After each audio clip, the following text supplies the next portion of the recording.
परम प्रेममय श्री श्री ठाकुर परमाराध्या जगत जननी श्री श्री लक्ष्मी माँ परम पूज्यपात श्री श्री बड़दा एवं श्री श्री आचार्य देव श्रीचरण रे कोटि कोटि प्रणाम।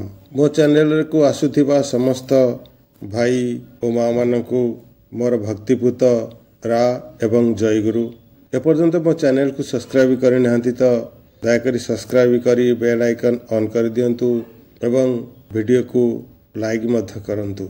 श्री श्री ठाकुर का कथा आजिर विषय वस्तु एक भयावह जीवनर चित्र आलोचना प्रसंग माध्यम श्री श्री ठाकुर कहउछंती अधिकांश संसार रे देखा जाए स्वामी जेपरी केवल जोगाणदार स्त्री पिलापिली सह निज ख्याल अनुसार चले माँ निजे भी ख्याली एवं पिलापिली मानकर भी ख्यालर प्रस दे चले आउ प्रत्येकंकर ख्यालर खोराक जोगाइबार दायित्व हैला पुरुष मनीषटार जेउठारे से अपारग सेठारे तार लांछना गंजनार अंत न थाए।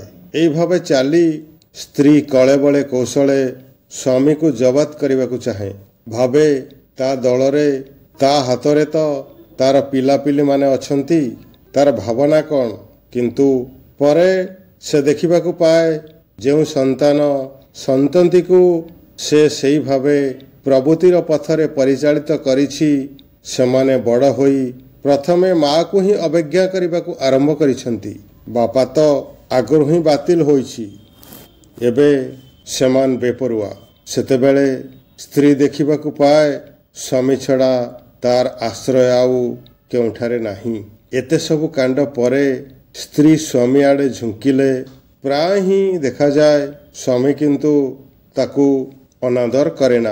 अनेकों को देखिछि जीवदशारे स्वामी को जंत्रणा दियंती स्वामी मरीगले स्वामीर फोटो पूजा करती। यह मध्यरे भक्ति केते दूर अछि ता मु बुझी पारेना। भक्ति भल पाइबा थिले सेठारे वास्तव सहन बहन सेवा आत्मत्याग और आत्मनियंत्रण रहिब ही।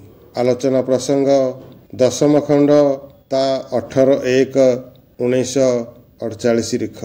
जयगुरु श्री श्री ठाकुर यही कथा जदि आपण जीवन रे टिके मात्र भी रेखापात करे ताहले मु निजको धन्य मन करिबी।